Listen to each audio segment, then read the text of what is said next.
Buying great games in 2025 might become really expensive, but it doesn't have to be, with plenty of amazing cheap games up for grabs. That's why I've put together a list of 30 plus games for less than $30. That's around £25.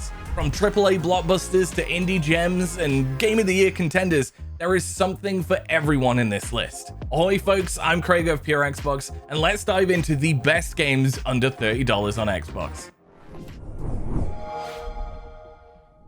First up is one of our favorites from 2024, Hypercharge Unboxed. This is every toy collector's dream in shooter form, coming in at a reasonable price of $29.99. Play as a range of customizable action figures to defend objectives in bite-sized co-op action, or instead go toe to plastic toe in online PvP modes. Next up, and a recent addition to Xbox Game Pass, is probably one of the most underrated shooters on the market, Hunt Showdown 1896, as it's now officially titled. For less than $30, you can get stuck into a tense PvP VE bounty hunting shooter, full of monsters, murder, and probably dysentery. This game is gorgeously gross, and if you're into your shooters, don't pass it up. Next up is one of the most charming botanical puzzlers out there, if not one of the best puzzle games full stop. Botany Manor takes place on the grounds of a gorgeous Victorian manor, and is packed full of plant-themed conundrums to solve. Whether you're in it for the puzzles, or to sit on a bench somewhere and marvel at the visual splendor, I'd say you'd struggle to find a more relaxing environment to test your brain. I'm not entirely sure we can forgive a game as visually charming as Cuphead for just how difficult this co-op action is. The hand-drawn run-and-gun tomfoolery is hard, to say the least. Considering the low price point, the gorgeous 1930s art direction, and the delicious Last Course DLC thrown in, you could definitely do worse things for your money. Next up is Recreate Games' adorable fluffy brawler, Party Animals. The physics-based action, team games, and last man standing modes are sure to make you and your friends chuckle for hours. What's weird and wonderful about the game is just how cute the many different animals to choose from are. Violence has never looked so adorable.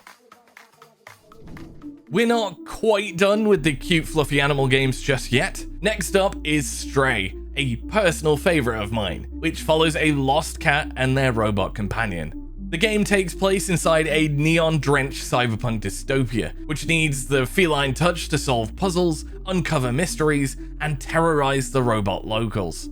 Typical cat behavior in one of the best-looking settings on Xbox.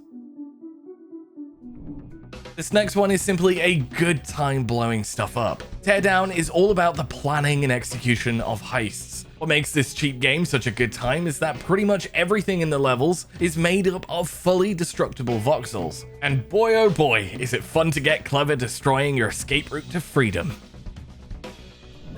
In recent times, Cult of the Lamb has added co-op to what is already a brilliant roguelike dungeon crawler. This one does what it says on the tin. You play as a lamb and you start a cult. Play overlord to said cult, kill gods, fish, tend to crops, sacrifice your flock to the lord, and look adorable whilst doing it. Yeah, does what it says on the tin, right?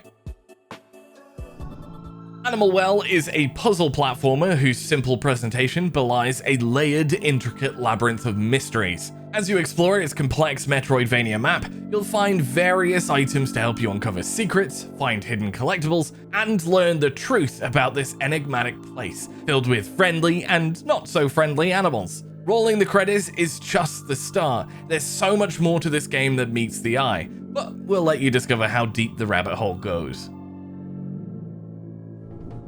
Balatro is without a doubt one of the best value games on the market. It's a deck building roguelike with a poker themed art style, and I'll get this out of the way, you do not need to know or like poker to obsess over this game. The almost limitless Joker abilities, the power-ups, and combos at your disposal make Balatro endlessly replayable.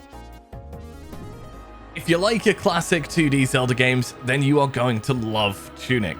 Unapologetic in its flattery towards Link's earlier adventures through Hyrule, this little fox does pretty much the same. The only caveat here is that Tunic doesn't actually tell you anything about how to play the game. Instead, as you explore, solve puzzles, and get stuck into combat, you'll find pieces of the game's instruction manual. It's really charming and definitely worth a visit. Teenage Mutant Ninja Turtles Shredder's Revenge is a retro-inspired brawler brimming with turtle power. Play as the half-shell heroes and plenty of their friends in nostalgic co-op action in one of my favorite classic-themed arcade punch-em-ups. The controls are tight, animations are slick, and the overall package is stellar. Well worth its buck. If you like your card games, but you want them creepy, weird, and honestly just a bit messed up, then Inscryption is perfect for you. Each game of cards is more unsettling than the last, and with an ongoing story that keeps the chills running down your spine, $20 is nothing for one of the most memorable card roguelikes out there. Tarsier Studios certainly hit their stride with the Little Nightmares series. Both platformers priced under $30 immerse you in twisted, atmospheric tales of tiny people surviving against gruesome monsters, and they are a blast to play. Whilst Little Nightmares 3 is being handled by Supermassive Games, Tarsier Studios isn't done delivering chills. The next release, Reanimal, promises more of that trademark creepiness to look forward to. But before all that, make sure to play Little Nightmares. When the spooks are coming in thick and fast, we best keep on them then. Fear the Spotlight is a recent stealth horror game that features old school puzzles, like the early Resident Evil and Silent Hill games. Taking place within the halls of a school after hours, two girls perform a seance, which is smart going, right? And yeah, bad things happen, it's proper retro goodness, and well worth checking out. A Little to the Left is a cozy puzzle game about tidying up and finding harmony in everyday bits and bobs. I guarantee we all play little mental tidying up games like the ones in this game whenever we're tasked with daily chores around the house. From lining up bucks in size order or by color or alphabetically, there are multiple satisfying ways to tackle each puzzle, making this sensory heaven in game form. We all love our cozy fishing games, right? I mean, they've become standard practice in most games nowadays anyway. But what's great about Dredge, despite it being an affordable cozy fishing game with inventory management puzzles and the like, is that it has a narrative and setting that are just creepy as hell. Dredge is genuinely one of my all-time favorites, and I've even got my name in the post-credits as a playtester, which is really cool for me, so woohoo, hooray me! Winners of the Golden Joystick Award for Best Indie in 2021, Death's Door is a top-down action platformer from the brilliant minds at Acid Nerve. Death's Door is all about a soul-reaping crow who goes from door to door claiming souls of the unwillingly departed. The art direction, combat, and soundtrack absolutely slap, so it's definitely worth checking out for $20. The Stanley Parable is one of those games where you think by choosing the left door instead of the right door like you're supposed to, makes you a smartass, going off script and blazing your own trail, before a comedic narrator calls you out with an insult or two. This is a mind-bending, somewhat choose-your-own-adventure game glazed in dry comedy at its finest. The Stanley Parable is one that you're unlikely to forget once you've experienced it, trust me. Moving on, we have SIGNALIS. Now, this is a sci-fi survival horror with all of your classic Resident Evil undertones. It's retro in its presentation, dark in its dystopian narrative, and a hauntingly atmospheric experience on Xbox. It's genuinely such a massively underrated game in my opinion, so it's a good thing it's so reasonably priced then. The Playdead bundle of Inside and Limbo is a deal that, personally speaking, shouldn't be missed. If you haven't played either of these games, then I'm so jealous that you'll be able to experience two of my all-time favorites, Inside specifically. Both follow a young boy who must platform through silent worlds packed with environmental storytelling. The puzzles are fun, the atmosphere is unforgettable, and they're just really great games. If you take a look back through the year, each time I've mentioned Go Mecha Ball, I've talked about how underrated this twin-stick shooter is. It's brilliant, the controls are slick, the balled-up bots you play as are so fun to roll around as, and the combat is really satisfying. I love bumping enemies off the map, for example. Do yourself a favor and check out Go Mecha Ball. Made up by two ex-Playdead developers, Cocoon is just another fine example of a platform puzzler at the top of its game. Cocoon is an inventive, world-hopping adventure that sees our little insect-like protagonist leap from world to world with orbs on their back to solve puzzles. The soundtrack is stellar, the boss fights don't feel out of place in my opinion, and the puzzles are just the right kind of challenging. Two sub-worthy experiences from Nomada Studios could be yours for less than $30. That's both GRIS, following a young girl lost in a sorrowful world, and NEVA, where a woman and her adopted wolf cub adventure through a dying world.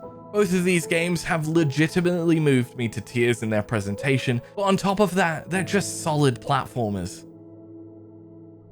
For less than $20, and with Gears E-Day, a prequel to everything we've experienced within the Gears universe so far, Gears of War Ultimate Edition is a stellar way to get yourself acquainted with Delta Squad and the enigmatic Marcus Phoenix. Gears is an all-time classic for Xbox gamers, so revisiting the original game in this remastered form is a great way to prepare for the future of Gears games.